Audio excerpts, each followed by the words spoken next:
Assalamualaikum warahmatullahi wabarakatuh. Baik, saya akan melanjutkan slide dari Kaza. Tujuan pembelajaran ke-8 yaitu penurunan modal setoran.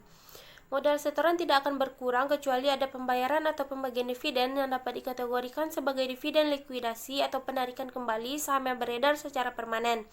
Menurut Patton dan Littleton, sangat menegaskan bahwa perubahan karena transaksi modal harus dibedakan secara tegas dengan perubahan karena transaksi operasi. Oleh karena itu, semua transaksi yang berkaitan dengan penarikan kembali saham atau likuidasi modal tidak ada kaitannya dengan untung atau rugi.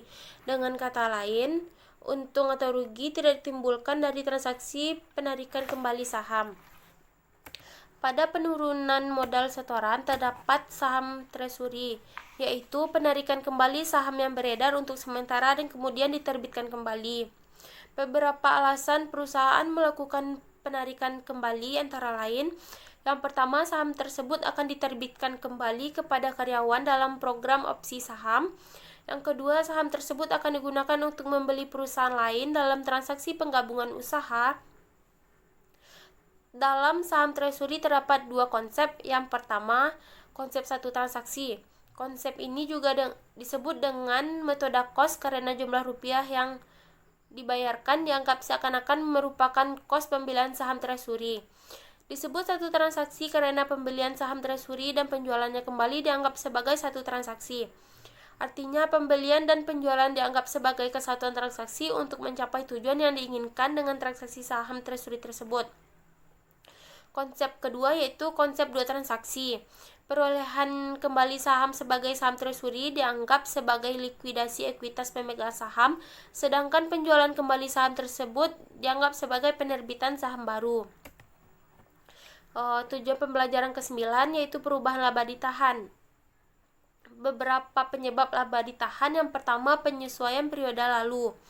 Perlakuan terhadap suatu jumlah rupiah yang mempengaruhi operasi periode masa lalu bukan sebagai pengurangan atau penambahan perhitungan laba tahun sekarang, tetapi sebagai penyesuaian terhadap laba ditahan awal periode sekarang. Yang kedua, perubahan ekuitas. Karena alasan tertentu, suatu perusahaan mungkin melakukan kebijakan yang mempunyai pengaruh terhadap konsistensi dalam proses akuntansi dan pelaporan keuangan yang disebut dengan perubahan akuntansi. Ada 3 macam perubahan akuntansi, diantaranya yaitu perubahan prinsip atau metode akuntansi. Yang kedua, perubahan transaksi akuntansi.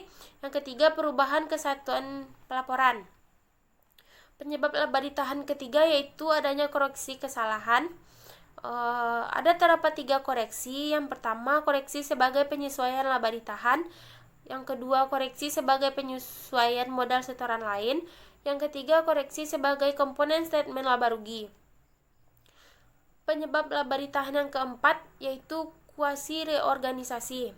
PSAK nomor 51 pasal 9 mendeskripsikan pengertian kuasi reorganisasi sebagai berikut.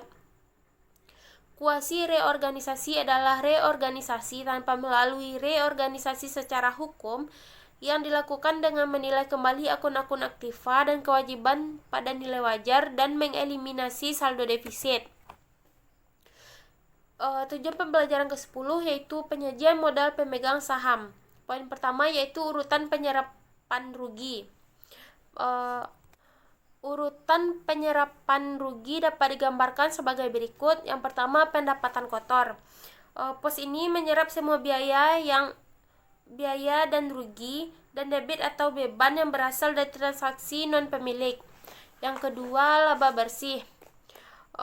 Hal ini akan terjadi pendapatan kotor tidak cukup untuk menutupi semua kos terhabiskan, baik yang berasal dari konsumsi manfaat maupun hilangnya manfaat. Bila digunakan pendekatan laba komprehensif, laba bersih akan menjadi laba komprehensif. Yang ketiga, laba ditahan. Hal ini hanya dapat dilakukan apabila laba bersih periode berjalan tidak cukup untuk menyerap suatu rugi tertentu atau rugi luar biasa. Yang keempat, premium modal saham. Bagian modal ini baru dapat menyerap rugi kalau laba ditahan dan laba ditahan telah habis untuk menyangga suatu rugi. Dengan kata lain, modal saham harus tetap dijaga keutuhannya sampai premium modal saham benar-benar telah habis. Yang selanjutnya yaitu modal saham. Bila keutuhan modal yuridis telah terpengaruh secara substansial, kebijakan untuk melakukan kuasi reorganisasi atau bahkan likuidasi perusahaan mungkin diperlukan. Poin kedua yaitu urutan penerima distribusi aset. Urutan perlindungan dapat ditemukan sebagai berikut. Yang pertama, karyawan dan pemerintah. Pihak ini dapat dipandang sebagai kreditor yang diprioritaskan, yaitu karyawan dengan hak atas gaji dan pemerintah dengan hak atas pajak terhutang. Yang kedua, kreditor berjaminan. Pihak ini adalah pemegang obligasi atau kreditor lain yang haknya dijamin dengan hak sita. Yang ketiga, kreditor tak berjaminan. Pihak ini terdiri atas para kreditor yang tidak dijamin yang terefleksi dalam hutang usaha atau hutang wesel baik jangka pendek maupun jangka panjang. Selanjutnya, pemegang saham prioritas.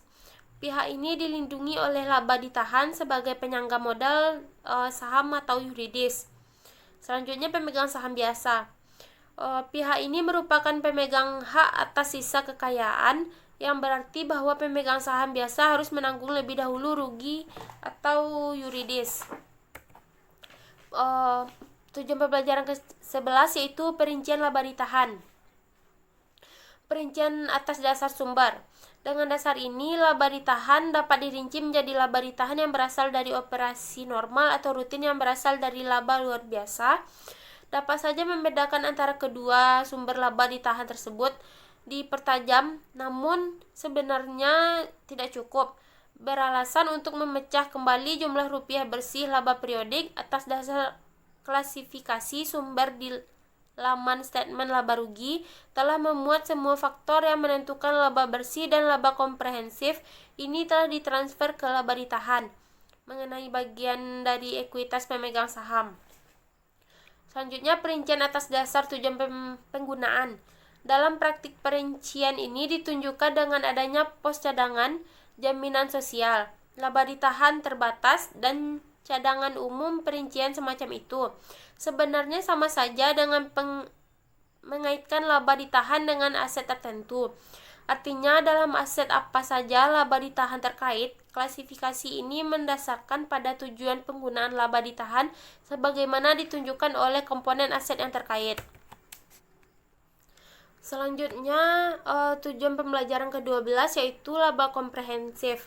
Laba komprehensif adalah kenaikan kekayaan perusahaan yang dipengaruhi oleh berbagai hal yang tidak ada hubungannya dengan operasional normal perusahaan. Pemegang obligasi atau kreditor lain yang haknya dijamin dengan hak sita. Yang ketiga, kreditor tak berjaminan. Pihak ini terdiri atas para kreditor yang tidak dijamin yang terefleksi dalam hutang usaha atau hutang wesel baik jangka pendek maupun jangka panjang. Selanjutnya, pemegang saham prioritas. Pihak ini dilindungi oleh laba ditahan sebagai penyangga modal saham atau yuridis. Selanjutnya, pemegang saham biasa.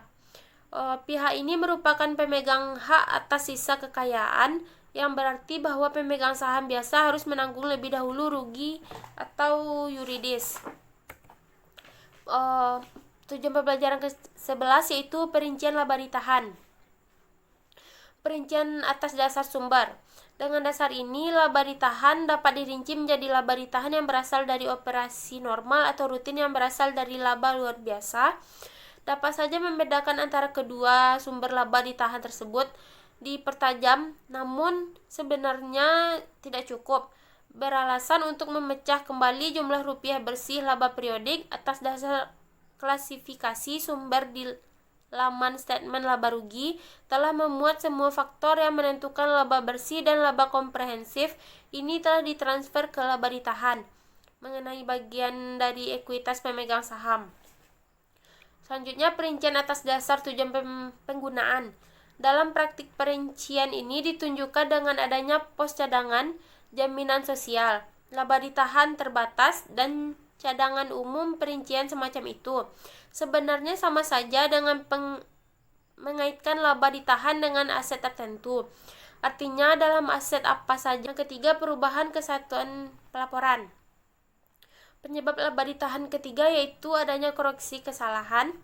Ada terdapat 3 koreksi. Yang pertama, koreksi sebagai penyesuaian laba ditahan. Yang kedua, koreksi sebagai penyesuaian modal setoran lain. Yang ketiga, koreksi sebagai komponen statement laba rugi. Penyebab laba ditahan yang keempat yaitu kuasi reorganisasi. PSAK nomor 51 pasal 9 mendeskripsikan pengertian kuasi reorganisasi sebagai berikut. Kuasi reorganisasi adalah reorganisasi tanpa melalui reorganisasi secara hukum yang dilakukan dengan menilai kembali akun-akun aktiva dan kewajiban pada nilai wajar dan mengeliminasi saldo defisit. Tujuan pembelajaran ke-10 yaitu penyajian modal pemegang saham. Poin pertama yaitu urutan penyerapan rugi. Urutan penyerapan rugi dapat digambarkan sebagai berikut. Yang pertama, pendapatan kotor. Pos ini menyerap semua biaya dan rugi dan debit atau beban yang berasal dari transaksi non pemilik. Yang kedua, laba bersih. Hal ini akan terjadi pendapatan kotor tidak cukup untuk menutupi semua kos terhabiskan, baik yang berasal dari konsumsi manfaat maupun hilangnya manfaat. Bila digunakan pendekatan laba komprehensif, laba bersih akan menjadi laba komprehensif. Yang ketiga, laba ditahan. Hal ini hanya dapat dilakukan apabila laba bersih periode berjalan tidak cukup untuk menyerap suatu rugi tertentu atau rugi luar biasa. Yang keempat, premium modal saham. Bagian modal ini baru dapat menyerap rugi kalau laba ditahan dan laba ditahan telah habis untuk menyangga suatu rugi. Dengan kata lain, modal saham harus tetap dijaga keutuhannya sampai premium modal saham benar-benar telah habis. Yang selanjutnya yaitu modal saham. Bila keutuhan modal yuridis telah terpengaruh secara substansial, kebijakan untuk melakukan kuasi reorganisasi atau bahkan likuidasi perusahaan mungkin diperlukan.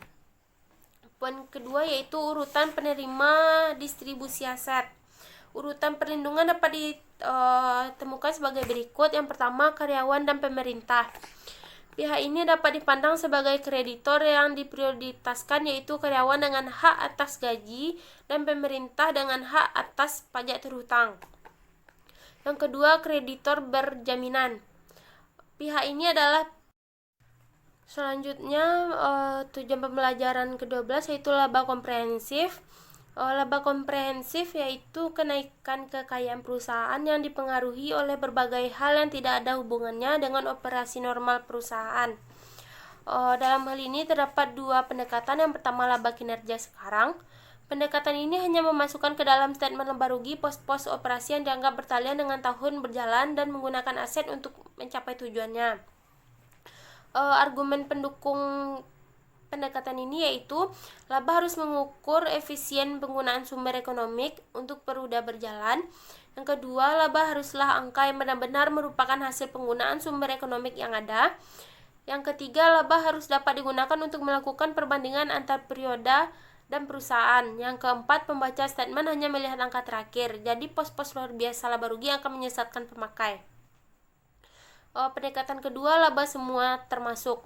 Pendekatan ini menekankan pemisahan secara tegas transaksi operasi, dengan kata lain yang diperhitungkan sebagai laba dan disajikan melalui statement laba rugi adalah semua pos akibat transaksi non pemilik. Pendekatan ini dilandasi oleh konsep dasar kontinuitas usaha yang memandang statement laba rugi merupakan penggalan aliran operasi dalam jangka panjang. Yang ke-13 yaitu penyajian laba komprehensif. Berikut komponen-komponen pembentuk statement laba rugi. Yang pertama, seksi operasi utama. Terdapat beberapa poin. Yang pertama, penjualan atau pendapatan. Yang kedua, pos barang terjual. Yang ketiga, biaya penjualan. Yang keempat, biaya administrasi atau umum. Yang kedua, seksi operasi tambahan. Dalam hal ini terdapat 2 poin, yaitu pendapatan lainnya dan utang. Selanjutnya, biaya lainnya dan rugi. Yang ketiga, pajak penghasilan. Yang keempat, operasi hentian atau tak lanjutkan. Yang kelima, pos-pos luar biasa atau extraordiner. Yang keenam, pengaruh kumulatif perubahan prinsip akuntansi. Yang ketujuh, pengaruh kumulatif perubahan estimate atau taksiran. Yang kedelapan, perubahan ekuitas non pemilik lainnya.